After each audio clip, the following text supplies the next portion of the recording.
Good afternoon or good morning, depending on where you're watching from, and welcome to Wright Virtual Visits. I'm Heidi Ruley, one of the co-leaders of the program, as well as the executive director of the Unity Temple Restoration Foundation. Before we get started, I'd love to say thank you to Forever Ready Productions. They are administering and live streaming these events, so thank you so much for your support, Forever Ready. Wright Virtual Visits is now in its third season, if you can believe it. It is a monthly online program bringing you virtually to Frank Lloyd Wright design public sites across the country. This has been and will continue to be a free program in support of our public sites and our combined missions of broadening awareness of and educating the public about Wright's contribution to the world of architecture. I'm so excited to quickly introduce to you the sites that we will be visiting today. Two very different Wright offices. The first is Wright San Francisco office, which is located at the Hagen History Center in Erie, PA. And at the Hagen History Center, we will have Pam behind the camera and Jeff leading us through the tour. Also from Taliesin in Spring Green, Wisconsin, we will have Elizabeth behind the camera and Brock will be leading us through. So I'd like to say, take it away, Brock and Elizabeth, to give us your introduction. Well, welcome to Taliesin, as we like to say from the Shining Brow. We're so happy to have you here. My name is Brock Stafford. I'm the tour operations manager here. And with us is behind the camera, Elizabeth, who is our communications coordinator here at Taliesin. Welcome to Hagen History Center in Erie, Pennsylvania, also home of the Erie County Historical Society. My name is Jeff Kidder, architect here in Erie that has been involved with projects here for about 30 years.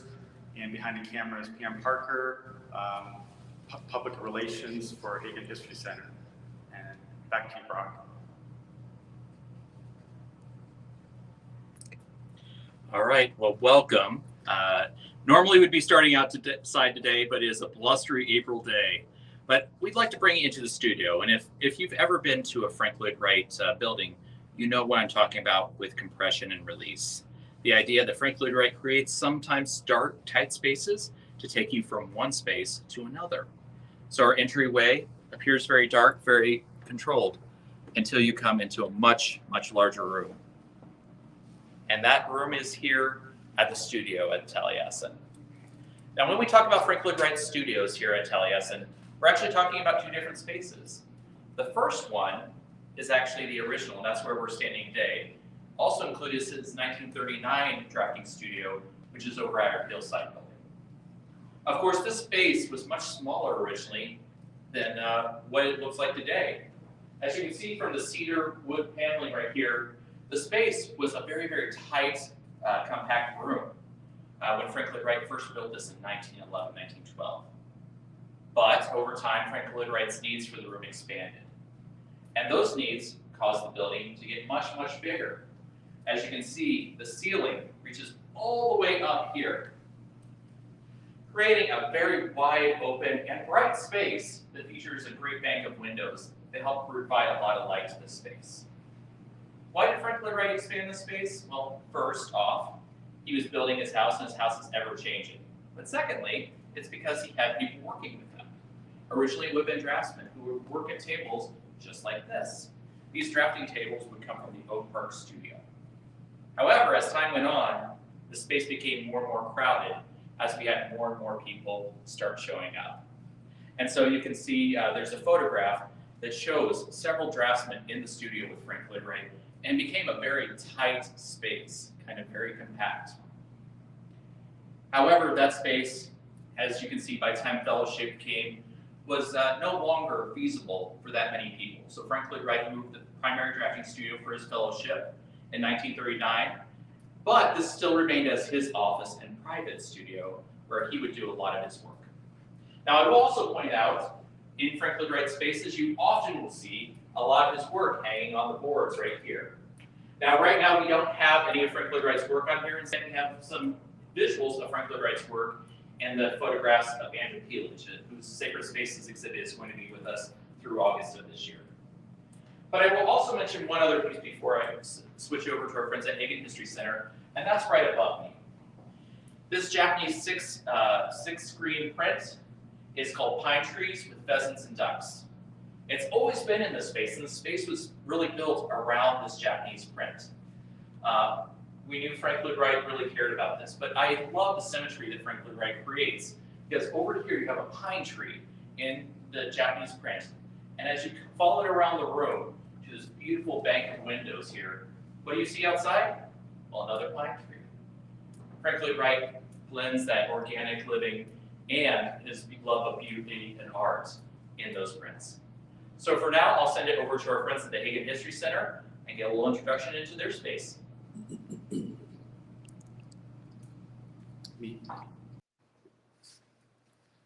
Well, welcome back to Erie. We're going to be touring here Frank Lloyd Wright, Aaron Green, San Francisco field office, which was originally constructed in 1951 in downtown San Francisco and remained Wright's use until 1959 when he passed. Now we refer to it as Frank Lloyd Wright and Aaron Green because it was basically a working agreement between the two of them. In 1951, Mr. Wright was 84 years old and Aaron Green was 34 years old. So there was a 50-year age difference between them. And those two first met in the late 1930s. Aaron was a Taliesin fellow in 1940, and he eventually ended up working in the San Francisco area. And he was visiting the Wrights at Taliesin West in 1951 and had a conversation, and Mr. Wright said that he really felt the need to have more of a West Coast presence. So since Aaron was there, they agreed to basically create a joint office where Aaron could operate his own practice and he could be Wright's representative, even though Wright had done some projects there before, but now he had somebody there to like work on his behalf. So the first question I'm sure everybody's wondering is why Hagen History Center in Erie, PA? Very quickly, background is, again, it was built in 51. After Wright passed away, Aaron Green continued to use it as his office for Aaron Green Associates through the 60s, 70s, and 80s. And in 1988, they needed to move out of the building, and his way of preserving the office was to sell it. So he sold the interior to Tom Monahan, who was collecting Wright items at the time. And Mr. Monahan, it was all dismantled and created, went to Ann Arbor, was there for 4 years, was never reassembled. Mr. Monahan ended up selling it to the Carnegie Museum in Pittsburgh, who did reassemble it and had it on display, but you weren't allowed to enter into the space. You had to view it as if you were a pigeon on a windowsill. And then they decided to dismantle it. They put it up for auction in 2004 with Sotheby's. It didn't sell, and it kind of went into hiding until about 2010 when the Buffalo Transportation Museum in Buffalo, New York acquired it, and their intent was to reassemble it and put it on public display, but instead they built they constructed an unbuilt Wright gas station instead. So about 6 years ago, the patron of the Hagen History Center, Tom Hagen, was speaking with Jim Sandoro in Buffalo, and they came up with the idea of bringing the office to Erie. Geographically, we're located midway between Falling Water and Buffalo, Darwin Martin House, and other sites. And it just was a tourism effort and a way to bring more Wright sites to this region. And we had to build a building for it. We didn't have a building to put it in. And so after a 5 or 6 year process, we now have it here. So we're gonna head over. This is a lead-in gallery, but one item that's really, we need to point out right now is during Wright's time in Buffalo in the 50s, there was ideas to construct a new bridge between Oakland and San Francisco, and Wright came up with what's called the Butterfly Wing Bridge, and this was the design and the model for it. Aaron Green built it. It was built in this office, and it was shown all around San Francisco. And when Mr. Monahan bought the office, he also bought this model, and he's generously loaned this to us to have it here to get the two back together because they've been away for a while. So this is here on display. Moving over here, I did want to show a picture of the building. The office was originally located on the second floor of a, say, 1920s office building. And Mr. Wright charged Aaron with going to find a place to rent, because this was just going to be a field office. And they ended up renting the second floor of this building. And it's very kind of a Chicago-style looking building in downtown San Francisco, a half a block from Chinatown and right near a hotel where Wright typically stayed. And Aaron came up with a design. We can show that here. He had Aaron draw something up first, and then Aaron sent it off to Mr. Wright, and he marked it up. And eventually, this was the final design. And these are all Mr. Wright's notes and design ideas.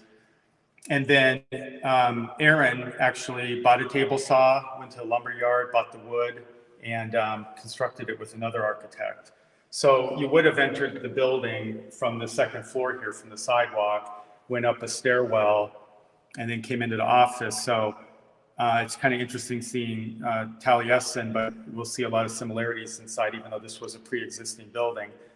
They ended up renting about 900 square feet, about 25 by 40 foot, and windows only on one wall. But we would have, right where I'm standing right now, would have been the top of the stairs at the second floor, and this would have been the entrance to the office. So this is the original door.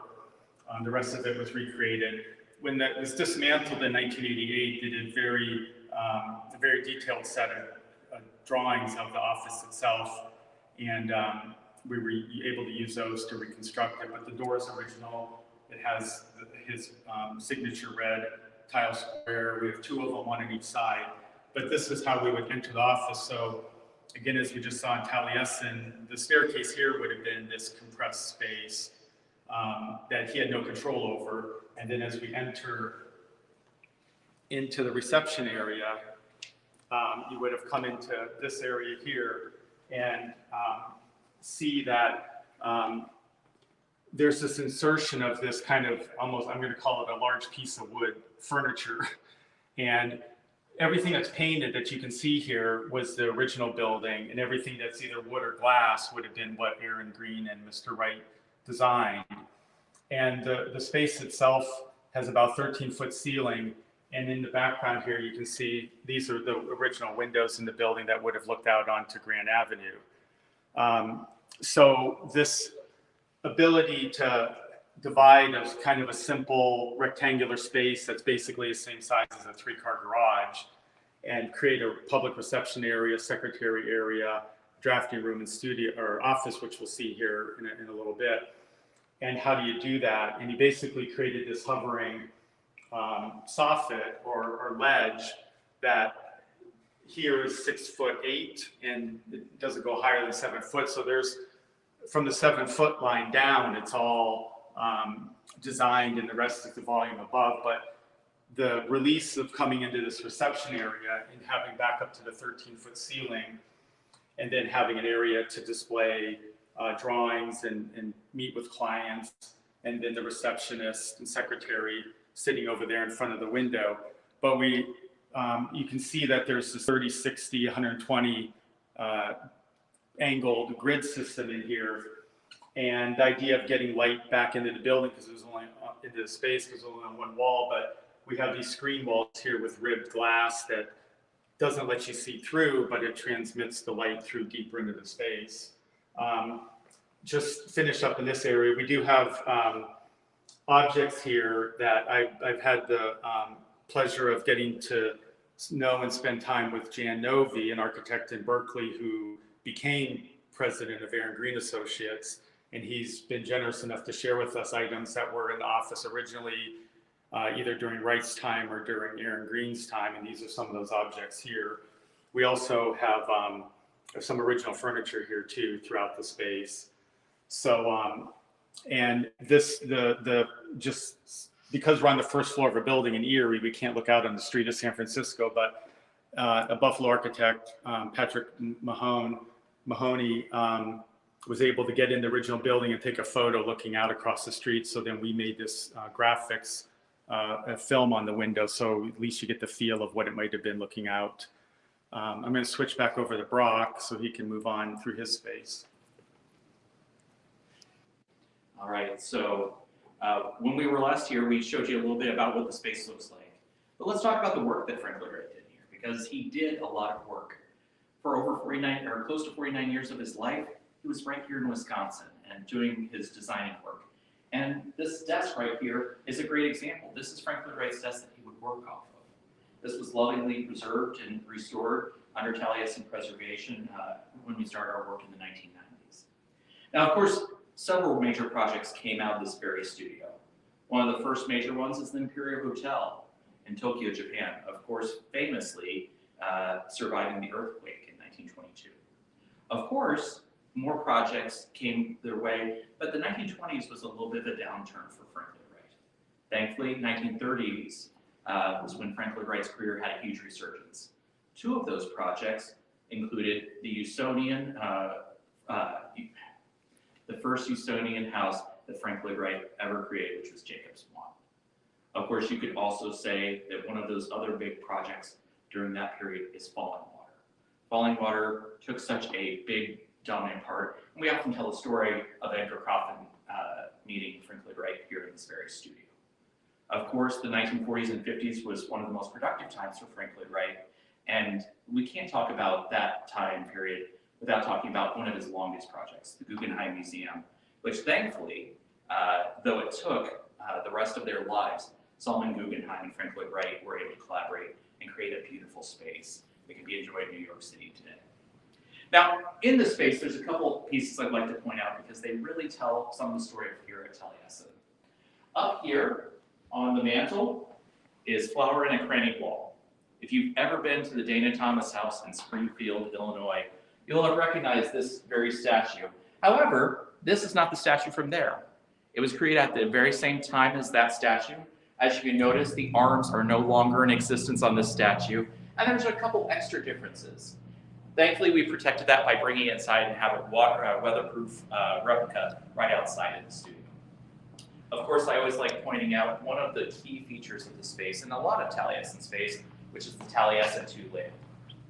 Designed by Frank Lloyd Wright, it's a very functional piece of lighting, but as you can see, you can adjust these plywood slats here to either have the light come up from below or from the top, allowing you to adjust light either upwards or downwards as you need.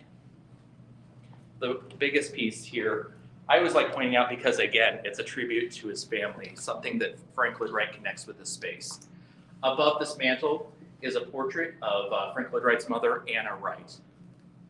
And this was created by an artist by the name of John Young Hunter in the 19-teens for his sister. And Frank Lloyd Wright didn't acquire this piece until the 1940s. So roughly about 30 years after it was created. However, it holds a place of prominence right above the mantle, and it's the only portrait inside the house.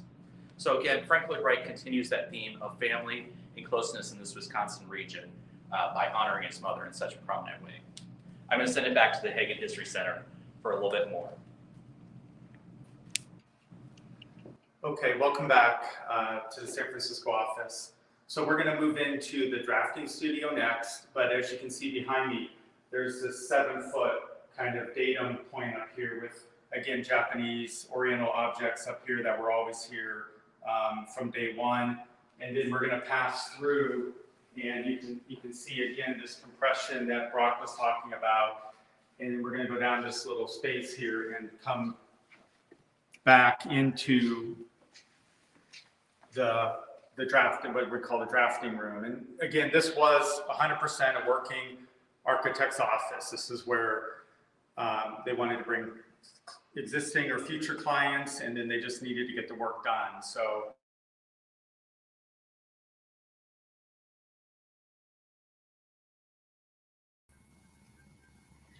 it looks like we have a little bit of a hiccup with our connection there in Erie. So why don't we go ahead? Oh, he's back. Okay. Sorry. That's all right. Keep going, please. So we're back into the big, larger 13-foot high ceiling after passing under the lower kind of transition space. All the natural light from the windows filters into here. And but we're completely separated visually from the public reception area and the private office here next to us. But some of the projects that this office is responsible for, played a major role in Marin County Civic Center. Aaron Green had a prior relationship with the county doing housing projects for them in the 40s and 50s, and he really, when he found out that they wanted to do a new civic center, he really emphasized to them hiring Frank Lloyd Wright, and so he was able to get an interview, and he was eventually hired for it. Now, construction wasn't started until after Mr. Wright passed away, but Aaron Green was the associate architect for it with Taliesin, and really worked on it all through the 60s.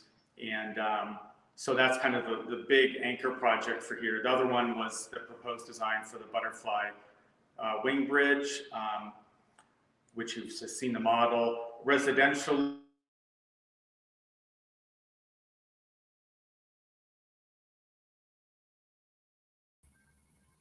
So actually, while we're waiting for the connection to come back, again, if you have any questions you'd like to ask either of the sites or any comments, please pop them into the comment section on the Facebook event. And we had Jeff for a second. It looks like we lost him again. Why don't we go ahead back to Taliesin, and Brock, if you're ready, we can come back later to Erie. Absolutely. Well, so I'm standing in a space that, for the most part, we've been seeing spaces that are publicly on tour, but this is a space that is not, and this is Frank Lloyd Wright's personal office. This is the office that Frank Lloyd Wright would often work at when he's not designing things, but actually doing the business of selling his architecture wares and meeting with clients and discussing a lot of the business.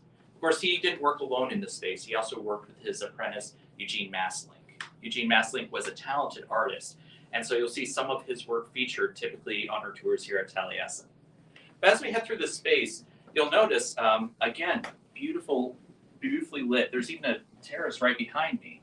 But it's a space that you can really feel comfortable, and as an office space, isn't too bad. You can see some pieces from Frank Lloyd Wright's career, including this placard, Frank Lloyd Wright Architect, right here on the wall. You also see a sculpture of one of his apprentices, Dick Carney. But this space is just one of the extra spaces here at the office and studio of Frank Lloyd Wright. And the next space I'm going to show you is right around the corner. As we head this direction, I will also point out one feature that everybody likes to see, which is the fireproof safe. As you know, at Taliesin, we have some challenges with fire in the past, and so Frank Lloyd Wright had a fireproof safe to make sure that all of his drawings and designs were protected. Now, as we head into this backspace, this is sometimes called the rear office. And this is an office space that we aren't exactly sure entirely what it was all used for. Many of the things he would do in this space includes meeting clients, showing off models, and showing off drawings for his designs. But this space has changed quite a bit as well. One of the reasons Taliesin Preservation came into existence was to help preserve the buildings here at Taliesin. And this space saw some damage in the late 90s. One of the large trees at the T-circle fell right on top of the building. You'll see a photograph that points out some of the damage that was done by that tree as it took out a part of the ceiling here in the studio. Through the loving work and the careful and patient professionals that work here, we were able to restore the space. So the space that we are in right now, you can see the interior of it at that point in time. And then what you see today is really what the space looks like as we've been able to save it and continue to do the work that is required to make sure that this place stays in great shape for many years to come. So we'll try to get back to our friends at Hagen History Center and see if we can get them back on. Okay, welcome back. Sorry about that. We'll just finish up here in the studio, but as I was saying, we have a fragment of the roof of the Walker House in Carmel. It was a enameled steel panel. At the time, they couldn't get copper. That was installed, but salt water and it rusted. So now it has been returned to copper. And then also a Fawcett House is a house about an hour and a half southeast of San Francisco that was in the 1950s that has a lot of similar design moves and feel that this office has, but on a grander scale of a house out in agricultural landscape. But you can see a lot of similar ideas being tested. We're going to go now to what we call the inner office, the private office, and it's back through this compression space here and around the corner. And you can see now that we're into a very intimate space. The ceiling's back low, but it's a glass ceiling. So all that light that's coming in from the street windows is actually filtering through the walls and through the ceiling, but through prismatic glass panels. And this has a much different feel to it, more intimate, private. And you can see, as Brock showed the screen at Taliesin, we have a Japanese screen here, which you see in a lot of his projects. And there's objects here that were original to when Wright time was here, and then items that Aaron Green had placed in here too. But this would have been the desk when Mr. Wright was in town that he would have worked. And we do, again, Jan Novi, the former president of Aaron Green Associates, was nice enough to loan us objects that were here on the desk, that some of them, such as this music box that Mrs. Wright gave and wrote the song that's on it, gave it to Aaron Green as a gift and thank you for all that he's done for the Wrights and Taliesin. So we have this on loan. And other kind of more interesting details, we have this weaving here that was a curtain to close off the door that Aaron Green's first wife had created for the space. Some of the red signature tiles were done by Aaron Green's mother-in-law for Wright. So there's a lot of ties here with Aaron and Mr. Wright over the approximately 20 years that they knew each other. So that's kind of the end of the office. It's not very big. As we saw, there's 3 primary spaces. It's done very simple. It is all redwood. It was originally supposed to be birch, but they had a trouble getting the material at the time, and actually redwood was cheaper then. So it's all built out of simple redwood and rib prism glass, but all the kind of design procession ideas of the different spaces, they really packed a lot into a little area. So I think back to you, Heidi. Yes, actually, before I get started with some questions, does anyone have anything else they'd like to add? Are we ready to roll? Looks like we're ready to roll. Brock's sitting there right next to the fireplace. I'm going to start with you, Brock. We actually have several questions. I'm going to start with one from S.J. Robinson. We're all used to seeing Mr. Wright sitting at his Taliesin desk with that beautiful model of a skyscraper next to him on the stone ledge. Since that model was rebuilt, will it be brought back? So the model that usually sits there is from the 1911 San Francisco Call building, actually another connection to San Francisco. That model moved several places throughout the studio. So it actually stood at one time where I'm sitting right now, right next to the fireplace. It stood on the mantle, and it's also stood in a couple other places on the estate, including the hillside property. Actually, the current or the original model is at the Museum of Modern Art in New York City. However, it was lovingly recreated for the space, and so it still sits on the bridge over at the Hillside Home School. So definitely still visible and still worth checking out. Great, thank you. And Jeff, I have one for you. How long did it take to reconstruct the site once you decided to reconstruct it there? Well, first thing we had to do is, after the building was built, we had 26 crates that we had to sort through and kind of make sense out of how all the pieces fit together. So we uncrated everything, laid it all out. Luckily, that gallery where we started, there was nothing in there, so that was kind of our staging area. And then it took about a month from that point on to get it all back together. 95% of it was here, but there were some missing parts, so we had to source redwood and fabricate the missing parts. But overall, it took about a month.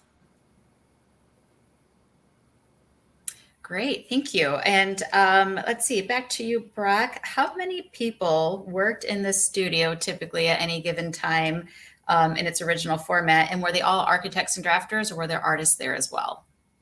Absolutely. So the studio here at Taliesin featured different architects at different times. He had points where he'd work with draftsmen. I believe one of the earlier photos was actually when he was working some of his draftsmen in the 1920s. By the time the 1930s came around, he already knew that he was going to be outsizing the space. But you also have to imagine when the fellowship actually was here, many of the apprentices were out working on different parts of the property too. The learn by doing philosophy that Frank Lloyd Wright has is. So I think you're talking comfortably. You could maybe only fit about 10 people with large drafting boards in here. But those people would have come from all different walks of life. So you had artists, you had designers, you had sculptors at different points in time. But certainly they had a lot more room when they moved over to the Hillside drafting studio. So. And remind me again, at what point was Hillside Drafting Studio built? So the first design started in 1931, and it wasn't completed until 1939. So it was a project they were kind of working on in between, but also they were spending half their time in Arizona and the Southwest. So that didn't get completed until after Taliesin West. So it was kind of a long-term project. Great, thank you. And back to you again, Jeff. I've got two questions for you. First, how far away is the Hagen History Center from Falling Water? So Falling Water is about a 2.5-hour drive.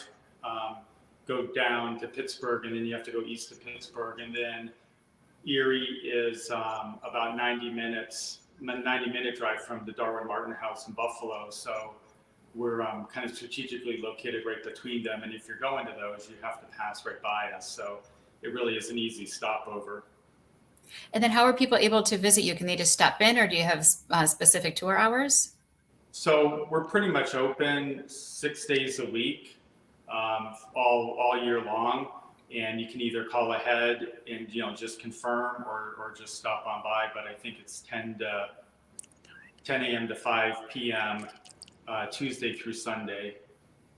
And that's permanent, right? You guys aren't moving anytime soon. Oh no.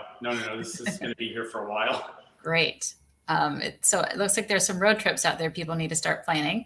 We have another question for Taliesin. How many of the fireplaces can still be used?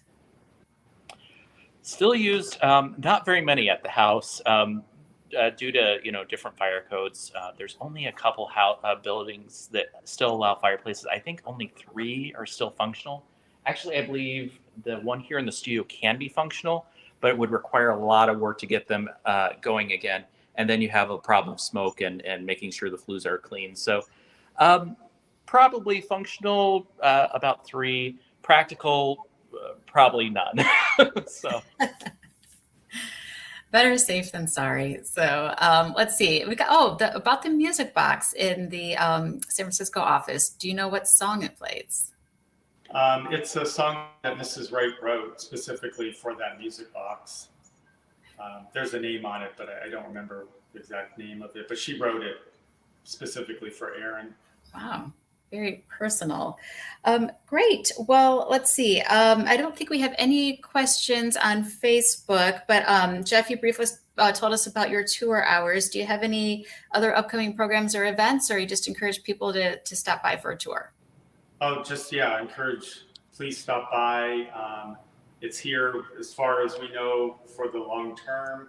And we've established a nice relationship with the Tom Monahan Foundation, who still has Wright items, and we're hoping to rotate and expand our lead-in gallery with the broader, more items. And also we're working with Jan Novi, as I said, in Berkeley, to bring more of his archives and items here so that we can have a more comprehensive lead-in exhibit about Wright in general, and just kind of talk about the bigger ideas beyond just the specific office.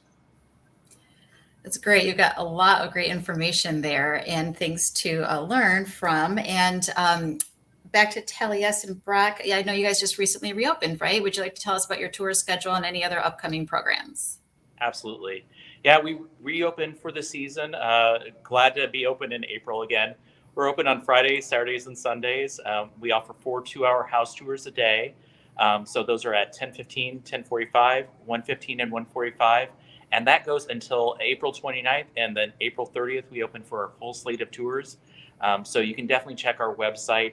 We're going to be offering a really great season. I'm really excited. And then, of course, our Driftless tour starts in June, which is our outdoor tour. And I highly, highly recommend people come out and check that out.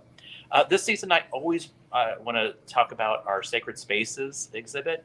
This is with our friend Andrew Peelage, who does our photography camp every year and is obviously well known in the Wright world for all of his amazing photographs. Well, this is the second stop for Sacred Spaces. First one would being at Beth Shalom Synagogue, and it's going to be here from April 30th all the way until August. So definitely come out and see it. It's a wonderful, wonderful exhibit, and it's going to be mostly at the Visitor Center. However, you're going to be able to come on tour and see some of his great photographs in a Frank Lloyd Wright space over here. Great. All right. Well, I just want to once again thank everyone for joining us. And thank you so much to Jeff and Pam and Brock and Elizabeth for your time and your tour and the great information you gave us. And everybody, please mark your calendars for next month for our next Wright virtual visits. It'll be again on Thursday, May 12th, same time, 10 a.m. Pacific, 1 p.m. Eastern. We're going to be visiting two sites in the Midwest, the Schwartz Stillben House in Wisconsin and the Emil Bach House in Evanston, Illinois. We'll be talking about sustainability, and particularly in venues that can be rented or stayed in overnight or used for meeting space. So a lot of great information in one. So mark your calendars for that. Again, thank you everybody for being with us today, and have a wonderful afternoon.